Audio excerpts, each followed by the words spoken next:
Hello everyone. I hope आप सब बच्चे एंजॉय कर रहे होंगे हमारे स्टॉक मार्केट बेसिक्स की इस पूरी सीरीज। आज है हमारे स्टॉक मार्केट फॉर बिगिनर्स का लेक्चर नंबर 4। आज हम पढ़ने जा रहे हैं कुछ ऐसी इंपॉर्टेंट टर्मिनोलॉजीज जो शायद आपने पहले कभी सुनी भी ना हो, लेकिन ये टर्मिनोलॉजीज आप अपने इन्वेस्टिंग की जर्नी में आगे बहुत ज़्यादा सुनने वाले हैं। और हाँ, अगर आपने अभी तक हमारे पुराने 3 लेक्चर्स नहीं देखे हैं तो उन्हें भी ज़रूर देख लेना, क्योंकि उसमें हमने बेसिक से समझा है, बहुत सारी टर्मिनोलॉजीज़ को कवर करा है और स्पेशली इन्वेस्टिंग और ट्रेडिंग का जो डिफरेंस है वो लेक्चर आपके लिए बहुत ज़्यादा इंपॉर्टेंट है। एंड यस, अगर आपको अपनी इन्वेस्टमेंट और ट्रेडिंग की जर्नी की शुरुआत करनी है और आप 18 साल से आयु के ज़्यादा हैं, तो ये रहा स्कैन कोड। स्कैन करके अपना डीमैट अकाउंट ओपन कर सकते हैं और अपने इन्वेस्टमेंट और ट्रेडिंग की जर्नी स्टार्ट कर सकते हैं। तो सर, आज आप हमें कौन से टर्म सिखाने वाले हो? तो सबसे पहला टर्म है हमारा आज का blue chip stock. Sir, blue chip, sir वो लेस का जो पैकेट आता है ब्लू कलर वाला, क्या हम उस चिप्स की बात कर रहे हैं? नहीं। जो बहुत ही भरोसेमंद बड़ी कंपनियां होती हैं स्टॉक मार्केट के अंदर, जनरली उन्हें ब्लू चिप कंपनीज कहते हैं। तो कई बार निवेशक सोचता है आपकी तरह कि भाई मैं रिस्क कम लेना चाहता हूँ और मुझे जो रिटर्न मिले वो रिलायबल हो, ऐसा ना हो बहुत ज़्यादा उतार चढ़ाव, मुझे टेंशन नहीं लेनी। तो ऐसे निवेशक किसी ऐसी कंपनी में अपना पैसा निवेश करते हैं जो पुरानी होती है, काफ़ी बड़ी कंपनी होती है, भरोसेमंद कंपनी होती है, जो अपने आप को प्रूव कर चुकी है, जो अपने कई वर्षों से लगातार शेयर होल्डर्स को डिविडेंड देती है। जैसे भारत के बाजार में टीसीएस, एचडीएफसी बैंक, इन्फोसिस और बहुत सारी कंपनियां जिन्हें हम ब्लू चिप कंपनियां कह सकते हैं। तो लॉन्ग टर्म के लिए जब आप इन्वेस्ट करते हो तो लॉन्ग टर्म के इन्वेस्टमेंट में ये ब्लू चिप स्टॉक काफ़ी ज़्यादा प्रचलित टर्म है, क्योंकि बहुत सारे निवेशक अपना पैसा सेफ रखना चाहते हैं, तो ऐसे में वो ब्लू चिप स्टॉक्स में पैसा निवेश करते हैं। तो ये टर्म आपको कई बार सुनने को मिलेगी। दूसरी टर्म आती है आईपीओ, इनिशियल पब्लिक ऑफरिंग। इसका मतलब है जब भी कोई कंपनी पहली बार स्टॉक मार्केट में अपने शेयर्स पब्लिक को बेचने के लिए आती है, तो उसको हम बोल सकते हैं प्रक्रिया को इनिशियल पब्लिक ऑफरिंग्स। तो जैसे उदाहरण के तौर पर बहुत सारी कंपनियां अपना इनिशियल पब्लिक ऑफरिंग लेकर आती है। अगर मैं कुछ बड़ी कंपनियों के उदाहरण की बात करूं तो अगर आपको पता हो, एलआईसी या जोमेटो, ये ऐसी कंपनियां हैं जो पब्लिक में पहली बार अपने शेयर्स लेकर आती हैं और पब्लिक से पैसा लेती हैं। तो इस प्रक्रिया को आईपीओ बोलते हैं। अब यहाँ पर एक इंटरेस्टिंग चीज़ आपको बताता हूँ। बहुत सारे निवेशक किसी भी कंपनी के आईपीओ में पैसा लगाते हैं। क्यों लगाते हैं? एक टर्मिनोलॉजी होती है, इसको बोलते हैं लिस्टिंग गेन्स। लेकिन ये ज़रूरी नहीं है कि हर बार हो, पर लिस्टिंग गेन्स का मतलब होता है कि कंपनी ऑफर देती है कि आप हमारा शेयर 500 रुपये तक खरीद सकते हो। तो लोग अपना 500 रुपये में कंपनी के शेयर्स के लिए अप्लाई करते हैं। अब जिस दिन कंपनी का शेयर पहली बार स्टॉक मार्केट में लिस्ट होता है, तो कई बार ऐसा होता है कि पहली बार ही वो शेयर लिस्ट हुआ और सीधा 600 रुपये में लिस्ट हुआ। अब आपने तो कंपनी से लिया था 500 रुपये में और जैसे ही वो लिस्ट हुआ वो हुआ 600 रुपये में, तो आपको पहले ही दिन 100 रुपये का मुनाफा हो सकता है। इसको बोलते हैं लिस्टिंग गेन्स। लेकिन ऐसा हमेशा हो ये ज़रूरी नहीं है, बहुत बार कंपनियों में ऐसा नहीं भी होता। लेकिन कई बार निवेशक सोचता है कि चलो किसी अच्छी कंपनी का आईपीओ है, मैं इसमें अप्लाई करता हूँ, पैसा लगाता हूँ, अगर पहले ही दिन कंपनी का शेयर अच्छा रहा तो मुझे मुनाफा हो जाएगा। तो इसको बोलते हैं आईपीओ, इनिशियल पब्लिक ऑफरिंग। आगे बढ़ते हैं। अगली टर्म बहुत ही इंपॉर्टेंट टर्म है, आपने सुना होगा कई बार DII या FII। अब ये DII या FII का मतलब क्या है? तो पहले II बता देता हूँ। II का मतलब है इंस्टीट्यूशनल इन्वेस्टर्स, सिंपल भाषा में निवेशक, और इंस्टीट्यूशनल का मतलब जिनके पास बहुत पैसा है, एक संस्था है। तो ऐसा निवेशक जो संस्था के रूप में काम कर रहा है। अब D और F का मतलब है, D मतलब डोमेस्टिक, यानी भारत के बाजार से अगर बात करूं तो भारत की कंपनियां या भारत के निवेशक बड़े वाले, और F का मतलब है फॉरेन, यानी कि बाहर के निवेशक बड़े वाले। तो आप ऐसा समझ लो, कोई यूएस का बहुत बड़ा म्यूचुअल फंड कंपनी, उसको हम बोल देंगे FII, और कोई भारत की बहुत बड़ी म्यूचुअल फंड कंपनी है, कोई भी मान लो निवेशक, बड़ा निवेशक, उसको हम बोल देंगे DII। अब ये कैसे मार्केट को अफेक्ट करते हैं? कई बार जब ये निवेश करते हैं तो ये बहुत ज़्यादा अमाउंट में निवेश करते हैं, जो हमने एक टर्मिनोलॉजी पढ़ी भी थी, वॉल्यूम। तो इनका जब पैसा आता है तो फिर मार्केट ऊपर की तरफ भी जाता है, एंड वाइस वर्सा। इनका जब पैसा निकलता है, ये मार्केट से अपना पैसा लेकर बाहर जाते हैं, तो फिर मार्केट नीचे भी चला जाता है। तो FII और DII, इनकी एक्टिविटीज़ पर भी बहुत सारे ट्रेडर्स नज़र रखते हैं कि ये पैसा ला रहे हैं या ले जा रहे हैं, क्योंकि इनके पास कहीं ना कहीं पैसे की थोड़ी सी ज़्यादा शक्ति होती है एज कंपेयर टू आप या मैं या स्मॉल इन्वेस्टर। तो ये टर्मिनोलॉजी होती है FII एंड DII।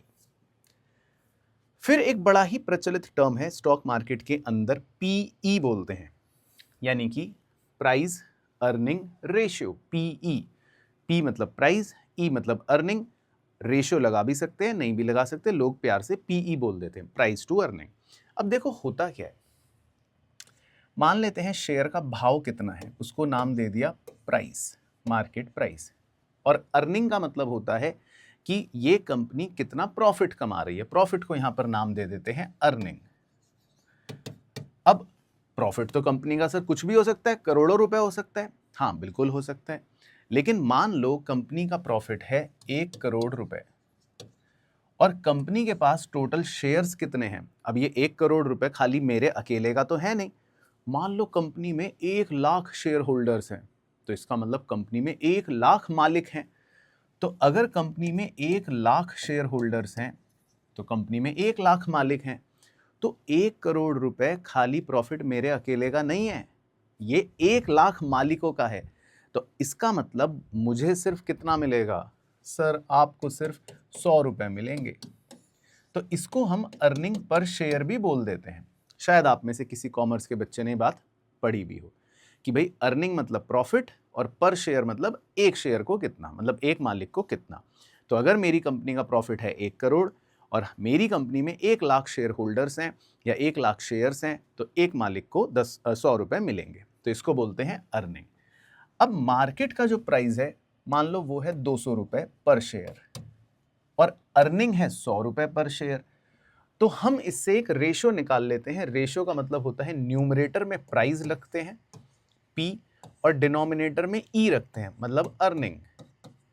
तो मार्केट का प्राइस है मान लो 200 रुपए, अर्निंग है हमारी पर शेयर 100 रुपए, तो एक आंसर आ गया 2 रुपए। तो इसको बोल देते हैं PE रेशियो। P मतलब प्राइस, E मतलब अर्निंग, न्यूमरेटर में रखना है प्राइस, डिनोमिनेटर में रखना है अर्निंग, तो इसको बोल देते हैं PE, 2 रुपए। अब ये कॉन्सेप्ट बहुत सारे वैल्यू इन्वेस्टर यूज करते हैं। PE जो होता है जनरली माना जाता है, वॉरेन बफे की भी किताब में दे रखा है कि भाई अगर PE रेशियो थोड़ा कम है तो इसका मतलब अभी ये स्टॉक अंडर वैल्यूड है। तो मेरी वैल्यू इन्वेस्टिंग वाली जो लेक्चर थी उसको ज़रूर देखना, उसमें आपको बताया था कि कभी कभी कुछ शेयर अपने पोटेंशियल वैल्यू से कम के माने जाते हैं, जिनको हम बोलते हैं अंडर वैल्यूड। तो अगर किसी भी कंपनी का PE जनरली कम होता है, 10 है, 8 है, 6 है, 5 है या 2 है, तो इसको हम मानते हैं कि ये थोड़ा सा कम है, तो कंपनी का शेयर है अंडर वैल्यूड। लेकिन अगर उसका PE हाई है, अब ये सब्जेक्टिव बात है, 30 है, 50 है, 100 है, तो इसका मतलब उसका शेयर है ओवर वैल्यूड। लेकिन ये हमेशा नहीं होता, ये डिस्क्लेमर यहाँ पर देना बहुत ज़रूरी है। तो कहीं बच्चा सोचे कि चलो भाई जितनी भी कंपनियों का PE लो है, अंडर वैल्यूड है, वो शेयर मैं खरीद लेता हूँ, बाद में बढ़ जाएगा, ऐसा ज़रूरी नहीं होता। पर हाँ, कॉन्सेप्चुअली ये माना जाता है कि लो PE का मतलब है कि कंपनी का शेयर अभी बाजार में कम दाम पे चल रहा है, और ओवर वैल्यूड का मतलब है कंपनी का शेयर बाजार में अभी थोड़ा ज़्यादा दाम का चल रहा है। इसको प्रैक्टिकली भी आप समझ सकते हो। अर्निंग है मान लो 1 रुपए और बाजार में शेयर चल रहा है 10 रुपए का, तो PE रेशियो आ जाएगा 10। अब जितना ज़्यादा PE है तो इसका मतलब ये कंपनी अर्निंग तो सिर्फ 1 रुपए कमा रही है, बाजार में शेयर 100 का चल रहा है, वाह, तो PE रेशियो ज़्यादा है। लेकिन अगर मैं इसको कम कर दूं, मान लो शेयर है 1 रुपए का और कमा भी 1 रुपए ही रही है, तो PE रेशियो आ जाएगा 1। इसका मतलब कंपनी तो बहुत अच्छी है, 1 रुपए अर्निंग दे रही है और बाजार में 1 रुपए का ही शेयर मिल रहा है, वाह। तो जनरली PE रेशियो इन्वेस्टर्स लोग देखते हैं और इससे वो आइडिया लगाते हैं कि शेयर अंडर वैल्यूड है या ओवर वैल्यूड है। तो ये एक बड़ा ही इंटरेस्टिंग कॉन्सेप्ट होता है पीई रेशियो। अब आते हैं जी अगली टर्म पर। ये बहुत ही सिंपल टर्म है, इसको बोलते हैं बुक वैल्यू। सर ये क्या होती है? अरे भाई, आप कॉमर्स के स्टूडेंट हो, आपने तो बुक्स देख रखी हैं, कंपनियों की बैलेंस शीट तो पता ही है क्या होती है। तो कंपनी के सारे एसेट्स पकड़ लो, एसेट्स में से लायबिलिटीज़ माइनस कर दो, तो आ गई वैल्यू। बचपन में हम एक अकाउंटिंग इक्वेशन पढ़ते थे, capital plus liability is equal to asset. Liability को उधर ले जाओ परली तरफ, तो capital is equal to asset minus liability. तो जो कैपिटल है, जिसको इक्विटी बोला जाता है, तो वो क्या है? पूंजी। तो बस पूंजी का मतलब है कि भाई ये कंपनी की असली वैल्यू है, तो उसको बुक वैल्यू बोल देते हैं। तो ये जो कैपिटल है बेसिकली ये वही है। बस हाँ, मान लो मेरी कैपिटल है 1 करोड़ और मेरे पास शेयर्स हैं 1 लाख, तो मैं एक शेयर की वैल्यू निकाल लेता हूं। एक शेयर की वैल्यू आ गई 100 रुपए, तो बस इसको हम बुक वैल्यू बोल देते हैं। तो बुक वैल्यू का मतलब कंपनी की बुक्स के हिसाब से क्या वैल्यू है, एसेट माइनस लायबिलिटी। और इसको इंट्रिंसिक वैल्यू भी कभी कभी बोल देते हैं। अब शेयर का प्राइस, मान लो बाजार में ये शेयर 70 रुपए का है, तो लोग सोचते हैं अरे वाह, बुक वैल्यू तो इसकी 100 रुपए है और बाजार में ये सिर्फ 70 रुपए का मिल रहा है, तो अरे वाह, ये तो बड़ा अंडर वैल्यूड शेयर है, इसका मतलब बाजार में सस्ते का मिल रहा है। लेकिन हाँ, वाइस वर्सा अगर उल्टा कर दूं कि बुक वैल्यू है 100 और बाजार में मिल रहा है 150 का, तो लोग सोचते हैं ये थोड़ा ओवर वैल्यूड है, अभी इसको ना खरीदें तो सही रहेगा। लेकिन ऐसी बातें ज़रूरी नहीं है कि हर शेयर पर ही अप्लाई हो, पर हाँ, कॉन्सेप्चुअल नॉलेज के लिए पता होना चाहिए। तो इसको बोलते हैं बुक वैल्यू। तो बुक वैल्यू मतलब आपकी बुक्स में क्या वैल्यू है। इसके बाद नेक्स्ट, इसका नाम है रिटर्न ऑन इक्विटी। देखो, रिटर्न ऑन इक्विटी का मतलब है जो हमने अभी अभी जस्ट समझा। इक्विटी का मतलब तो पूंजी, वही कैपिटल समझ लो आप। तो मान लो मैंने 1 करोड़ रुपए की पूंजी लगा रखी है बिजनेस में, तो मैं कह रहा हूं रिटर्न। रिटर्न मतलब सिंपल भाषा में मुनाफा, प्रॉफिट। तो अगर मैं 1 करोड़ रुपए की पूंजी लगाता हूं बिजनेस में और मैंने मुनाफा कमाया मान लो 2 लाख का, तो मैं कहूंगा मेरा रिटर्न ऑन इक्विटी है 2%। मान लो किसी और कंपनी ने मुनाफा कमाया 10 लाख का, वो कहेगी रिटर्न ऑन इक्विटी है 10%। और मान लो मैंने कमाया मुनाफा 50 लाख का, तो आप क्या कहोगे कि रिटर्न ऑन इक्विटी है कितना? 50%। तो भाई ये कंपनी तो बहुत अच्छी है, 1 करोड़ रुपए निवेश करके 50 लाख का मुनाफा कमा रही है। तो जितना ज़्यादा रिटर्न ऑन इक्विटी होता है उतनी ही अच्छी बात होती है, उतनी ही कंपनी एफिशिएंट मानी जाती है। तो इन्वेस्टर कई बार ये देखता है कि कौन सी कंपनी का आरओई ज़्यादा है, तो जितना ज़्यादा उतनी बढ़िया कंपनी मानी जाती है। तो ये होता है रिटर्न ऑन इक्विटी। फिर एक टर्म मैं निकाल के लाया हूं, एक ऐसा जो वैसे तो शायद बेसिक ना हो, लेकिन ये 2 टर्म्स आपके लिए बहुत ज़्यादा ज़रूरी हैं अगर आप ट्रेडिंग में थोड़ा सा दिलचस्पी रखते हैं। क्योंकि ट्रेडिंग के अंदर जब हम एनालिसिस करते हैं तो एक टेक्निकल एनालिसिस होता है जो वैसे तो हमें अभी नहीं कवर करना, लेकिन उसकी पूरी स्टडी, उसकी पूरी बातें डिटेल में अलग से हम चर्चा करते हैं। तो वहाँ से मैं 2 शब्द निकाल के लाया हूँ, एक को बोलते हैं सपोर्ट, एक को बोलते हैं रेसिस्टेंस। अब ये होता क्या है, एग्जाम्पल से समझाता हूँ। कई बार किसी शेयर का प्राइस मान लो नीचे जाया, फिर ऊपर गया, फिर नीचे गया, फिर ऊपर गया, फिर नीचे गया, फिर ऊपर गया, फिर नीचे गया, फिर ऊपर गया, ऐसे करता रहता है। अब मैंने देखा कि यार इस शेयर के भाव में एक चीज मुझे नजर आ रही है कि जब मैं इसका ये चार्ट देखता हूँ, ग्राफ देखता हूँ, तो ये इस पॉइंट पर आता है नीचे, फिर ऊपर भाग जाता है, फिर इस पॉइंट पर आता है, फिर ऊपर चला जाता है, फिर इस पॉइंट पर आता है, फिर ऊपर चला जाता है, फिर इस पॉइंट पर आता है, ऊपर चला जाता है। तो मैं एक इमेजिनरी लाइन खुद मान लेता हूँ, या मैं खुद एक ऐसा लेवल मान लेता हूँ कि यार इस लेवल पर आते ही ये शेयर का प्राइस ऊपर भाग जाता है, यानी कि ये इसके लिए एक सपोर्ट का काम कर रहा है। सपोर्ट किसे बोलते हैं? जैसे मैं अभी धरती पर खड़ा हूं, तो ये मेरे लिए धरती एक सपोर्ट है, अब मैं इससे नीचे नहीं गिरूंगा। तो इसी तरह शेयर का प्राइस जिस जिस लेवल से बार बार ऊपर जा रहा है उस लेवल को सपोर्ट कह देते हैं। ये टेक्निकल एनालिसिस की एक टर्मिनोलॉजी है, लेकिन बेसिक्स में चलो पता होनी चाहिए। तो इसको बोलते हैं सपोर्ट। अब इसी का अगर मैं उल्टा कर दूं कई बार क्या होता है, शेयर का भाव ऊपर जाता है, फिर नीचे, फिर ऊपर, फिर नीचे, फिर ऊपर, फिर नीचे, फिर ऊपर, फिर नीचे, ऐसे करता रहता है। अब मुझे इसको देखकर लगा कि यार बार बार प्राइस इस लेवल तक आता है और फिर नीचे भाग जाता है, इस लेवल तक आता है फिर नीचे भाग जाता है, इस लेवल तक आता है फिर नीचे भाग जाता है। तो मैंने एक मन में एक लेवल देख लिया, एक इमेजिनरी लाइन बना दी कि यार ये लाइन जो है, जब भी शेयर का भाव यहां तक आता है उसके ऊपर जा ही नहीं पाता, फिर नीचे, यहां तक आता है फिर नीचे, यहां तक आता है फिर नीचे, यहां तक आता है फिर नीचे।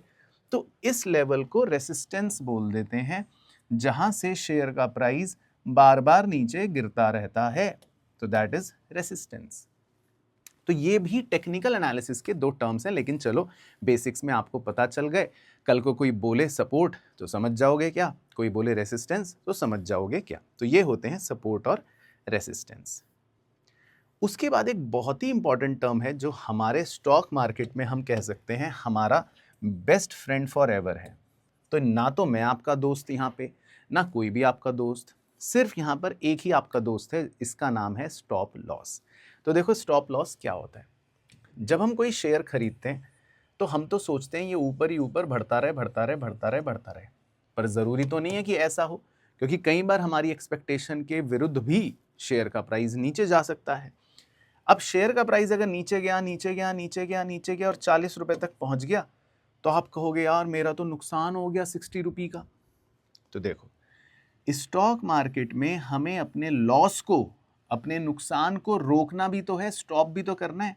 तो हम मान लेते हैं कि चलो हमने मन में सोच लिया कि अगर शेयर का भाव 95 हुआ ना, तो फिर मैं लॉस में इस शेयर को बेच दूंगा, तो एटलीस्ट मेरा लॉस सिर्फ 5 रुपए का होगा।